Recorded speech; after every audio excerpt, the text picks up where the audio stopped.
Honte à vous, honte à tous ceux qui aujourd'hui soutiennent les crimes. Honneur et fierté à tous les hommes qui se lèvent et qui brandissent un drapeau comme ce parlementaire l'a fait. Face à ce crime, face à cette injustice, nous devons soutenir ceux qui ont été les premiers sur la scène pour dénoncer ces crimes.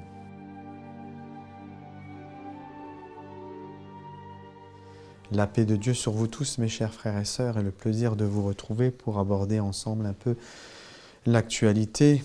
Comme vous le savez, avoir la foi au Dieu unique en son livre et en tous les messagers, c'est être connecté au monde dans lequel nous vivons. Nous ne pourrons pas vivre notre foi reclus dans notre coin en faisant nos prières et notre pèlerinage et tout ce qui nous a été recommandé ou que Dieu nous a demandé de faire, et être déconnecté de l'actualité et du monde dans lequel on vit. C'est pas possible. Les prophètes ont vécu avec leur époque, ils ont vécu avec les actualités, et c'était la révélation, elle se faisait avec l'actualité.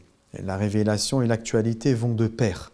Donc mes frères et mes sœurs, c'est assez grave ce que je vous dis, les musulmans, les musulmanes, et les croyants et les croyantes de manière générale, vous devez avoir assez de force et de courage pour prendre conscience que votre foi, vous devez la mettre au service de Dieu, vous devez la mettre en action. Et lorsqu'on voit les étudiants ou lorsqu'on voit dans les manifestations les gens qui n'ont pas forcément une appartenance religieuse, mais qui se lèvent contre les injustices, qui dénoncent les injustices, eh bien franchement, ceux qui ont la foi et qui pratiquent une foi et qui ne le font pas, ben honte à eux. Parce que vous êtes des hommes et des femmes de peu de foi à le faire ainsi. Et ces gens qui sont dans des manifestations, même s'ils ne revendiquent pas une certaine foi ou une certaine ferveur religieuse, eh bien ils ont énormément de mérite et beaucoup plus que ceux qui se réclament d'une foi ou d'un islam et qui ne lèvent pas la voix lorsqu'ils voient des injustices. Surtout avec cette actualité que nous avons vécue cette semaine, ce territoire, Rafah, qui a été encore une fois bombardé. Quel mot pourrait-on employer pour décrire cette scène d'horreur qui s'est passée là-bas? Tout ça sous nos yeux. Certains faisaient des commentaires disant que ce que nous voyons dans les films parfois, eh bien on le voit de manière réelle et nous en sommes les témoins. Comment ne pouvons-nous pas lever la voix lorsque nous voyons ceci? Et de voir sur les médias de grand chemin justifier sur les plateaux TV et prendre parti pour justifier encore le crime de qui? Des enfants. Mais comment pouvez-vous accepter cela? Comment? Est-ce que vous avez un cœur? Est-ce que vous avez une conscience? Est-ce que vous avez de l'éveil? Est-ce que vous avez encore un peu d'humanité en vous? Comment pouvez-vous prendre parti pour les crimes? Vous pouvez avoir, comme certains, on a un attachement à notre ethnie, on a un attachement à notre race, et race il y a, parce qu'on peut considérer qu'il n'y a qu'une seule race, c'est la race humaine. Mais on peut avoir un attachement familial, un attachement de sang. On peut comprendre que, c'est dur d'être impartial. On peut le comprendre. Mais attendez, on ne peut pas être partial alors que c'est grave ce qui se passe. C'est une horreur. Donc, si c'était un membre de ma famille qui commettait de tels crimes, eh bien, je devrais les dénoncer. C'est grave. Et c'est pour ça que je tire mon chapeau à tous ces jeunes ou moins jeunes juifs qui se lèvent aujourd'hui pour dire non, pas entre nous.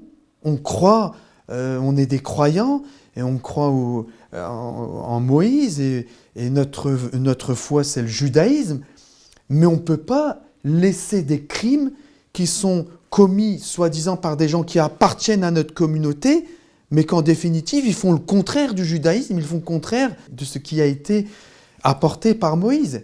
C'est grave. Mes frères et mes sœurs, l'heure est trop grave et nous ne pouvons plus accepter. Déjà, auparavant, nous ne pouvons pas accepter. Mais aujourd'hui, c'est encore plus grave d'accepter, de regarder et d'être passif.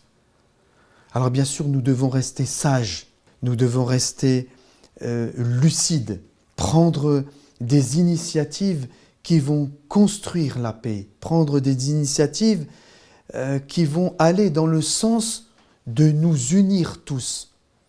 Mais je vous en prie, nous ne devons pas accepter d'être intimidés. Nous ne devons pas accepter que l'on vienne nous demander de nous justifier alors que nous prenons le parti de la justice, alors que nous prenons le parti d'être contre les crimes et en particulier les crimes des enfants. Rendez-vous compte combien de milliers d'enfants sont morts.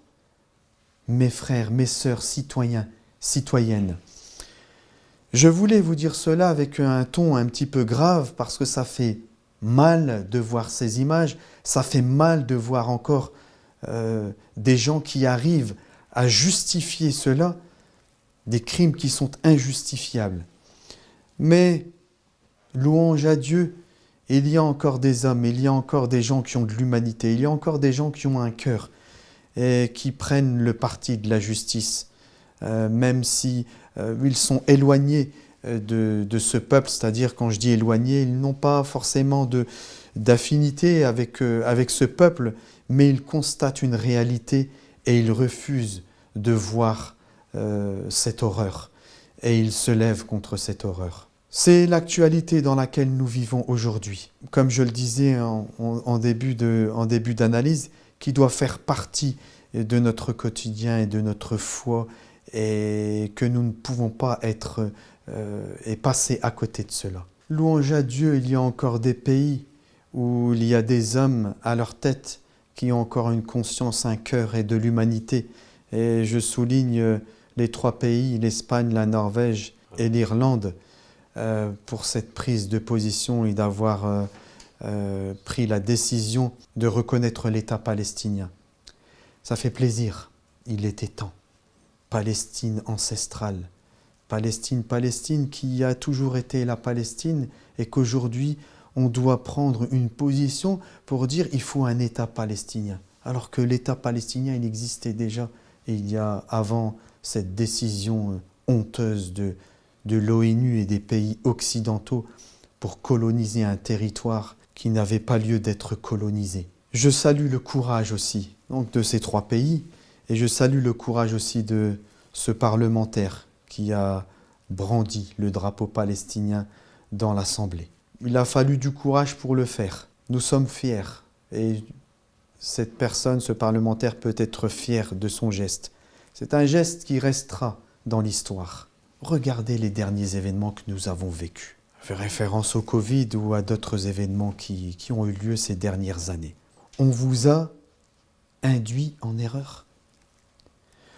On vous a fait croire à chaque fois quelque chose et puis après, en fin de compte, on vous dit « Ah ben non, en fin de compte, c'était pas... » Enfin, on ne vous dit pas textuellement « c'était pas vrai », mais on vous fait comprendre qu'en fin de compte, c'était pas ça. Aujourd'hui, ce qui se passe en Palestine est très, très, très grave. Et demain, les gens, les générations futures qui entendront parler de l'histoire, ils seront de quel côté ces gens-là ? Ils seront du côté des Palestiniens. Parce que ce qui se passe aujourd'hui, c'est un crime, un génocide, un crime contre l'humanité. Comme il y en a eu par le passé. Et lorsque nous entendons ces histoires, nous, qu'est-ce que nous disons ? Nous sommes de quel côté ? Du côté des génocidaires ou nous sommes du côté de ceux qui ont été génocidés, si le mot existe ? Bien sûr, tout le monde, aujourd'hui, quand nous lisons l'histoire, nous sommes toujours du côté de ceux qui ont été victimes de ce génocide. Alors tous ceux qui sont sur les plateaux de télévision, tous les dirigeants qui prennent les décisions qu'ils prennent et qui soutiennent et qui arment, demain, que dira-t-on d'eux dans l'histoire? Eh bien, vous aurez été du mauvais côté de l'histoire. Comme ceux qui sont passés et qui étaient du mauvais côté de l'histoire. Honte à vous. Honte à tous ceux qui, aujourd'hui, soutiennent les crimes. Et honneur et fierté à tous les hommes qui se lèvent et qui brandissent un drapeau comme ce parlementaire l'a fait. J'enchaîne puisque nous sommes dans une période électorale, et je réitère, nous avons déjà fait une vidéo, ou peut-être 2 vidéos, mais je réitère. Je m'adresse à tous les citoyens, face à ce crime, face à cette injustice, nous devons soutenir ceux qui ont été les premiers sur la scène pour dénoncer ces crimes. Quand je dis ceux qui ont été les premiers qui mènent un combat politique et qui ont été les premiers sur la scène pour dénoncer ces injustices. Nous devons les soutenir et abattre toutes les divisions, tout ce que nous pouvons passer, oui, mais ils pensent comme ça, oui, mais tout ça, c'est du bluff. Donc vous ne devez pas écouter ceux qui viennent vous chanter des histoires sur il appartient à quel camp, il a fait ceci par le passé, ou il était comme ça, ou il est... Non, on est tous unis, quelle que soit notre foi, quelle que soit notre appartenance politique, que nous ayons une foi, que nous n'ayons pas de foi, nous devons être unis et nous devons aujourd'hui soutenir aux élections européennes ceux qui soutiennent Gaza, tout simplement. Et là, je m'adresse en particulier à la communauté des croyants et des croyantes, et encore plus en particulier aux musulmans et aux musulmanes, qui trouveraient des prétextes à ne pas prendre le parti de la justice, à ne pas prendre et à ne pas voter pour ceux qui soutiennent Gaza, pour des prétextes qui sont complètement aberrants. Ils vont utiliser la religion pour dire « ouais, mais tu sais, juridiquement, religieusement, on n'a pas le droit parce que… » Tout ça, ce sont des mensonges qu'on vous raconte pour que vous ne preniez pas le parti de ceux qui soutiennent Gaza. Vous devez, mes frères et mes sœurs, musulmans et musulmanes, vous devez prendre le parti de Gaza. C'est une responsabilité religieuse. Vous avez une responsabilité là religieuse de soutenir ceux qui soutiennent Gaza, quelle que soit leur appartenance, quels que soient les combats qu'ils ont pu mener par le passé ou qu'ils mèneront dans le futur. Aujourd'hui, le combat qu'ils mènent, c'est le combat contre l'injustice. C'est le combat pour Gaza et nous devons soutenir cela.